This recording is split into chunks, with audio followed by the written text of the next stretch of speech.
Hello, Donna here. Welcome to my channel, Transcending Trauma, Speaking to Solutions. Doing a lot of sharing here lately, kind of coming out of my shell again. I hope I can stay out. That's what overcoming's about, like there's the peaks and valleys, I start feeling safe again, to be seen, and then sometimes those old wounds pull me back down into the abyss. But for now, I'm out.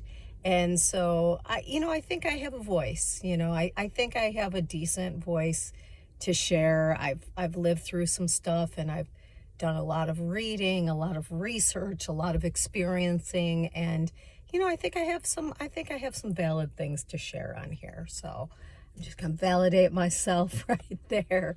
So I was thinking about how sometimes when we've lived through enough trauma with someone that we can come to a place of forgiveness, but we may never be able to have a relationship with that person again. And so I want to share this video not only to let people that have abused people see why forgiveness doesn't always mean reconciliation, a renewed relationship. And sorry, I'm in a parking lot. And also just to remind ourselves, to try to take that pause before we let the nervous system overtake us and get reactive and say things we can't take back or do things we can't take back. So there's this story. I'm going to paraphrase. I think I've mentioned it before on here. I don't know. But it's about a little boy that had a really bad temper. And the father, to help him with his temper, told him, instead of lashing out or losing your temper, go out in the backyard and hammer a nail into the fence every time you get upset instead of lashing out. So, the boy, of course, didn't want to do it. And then with time, it became a conditioned habit to, put the nail in the fence instead of lashing out, which was good, so he learned to, curb that temper and put the nail in. And then the father had him go back and start pulling all of the nails out of the fence. And he told him, well, and I was thinking of wood putty, but I think you can kind of grasp what I'm going to say. Is he showed him that even though you put the nails in, which were those hurtful words, those hurtful behaviors, and you nailed them in, but then you pulled them out, you're still left with a hole, which is that wound. I was thinking about the wood putty in that. But, you're still left with that hole, with that wound.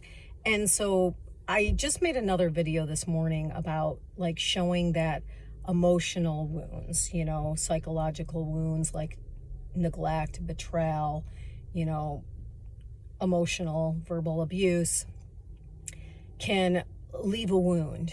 And, the wound is in our psyche, it's in our nervous system, it's in our unconscious.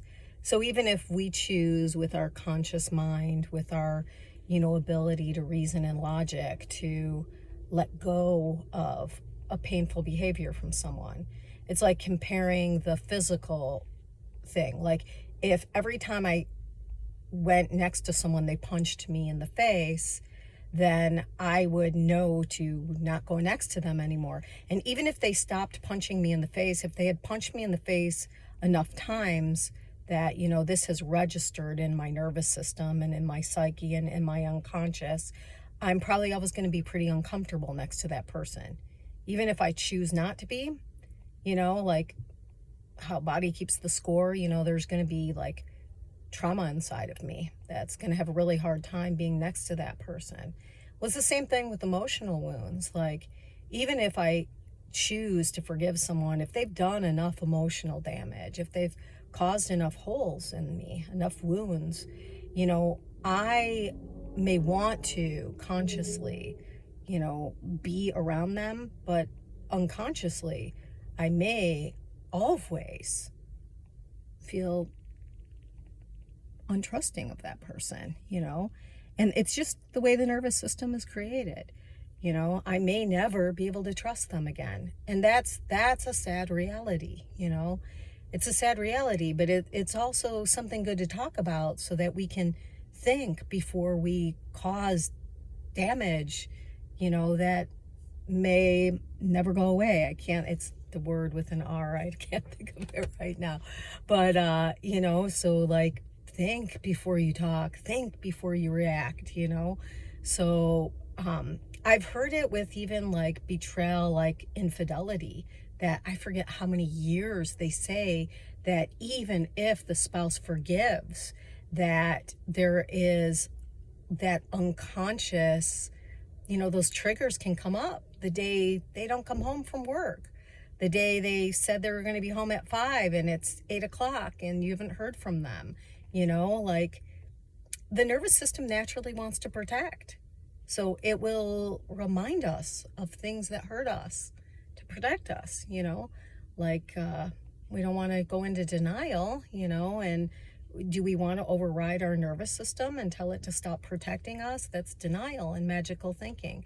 So, you know, before you choose to be, you know, can't think of the opposite of infidelity, before you decide to cheat on your spouse or your partner or someone you've made a monogamous commitment to, before you decide to use your words in really painful ways, before you decide to do painful, hurtful things to someone, know that that choice may sever the connection with that person forever. You know, so just think before you react. Think before you choose things that may hurt someone else, you know. They may want to forgive you and they may want to forget, but their nervous system may not allow them to. All right, peace out.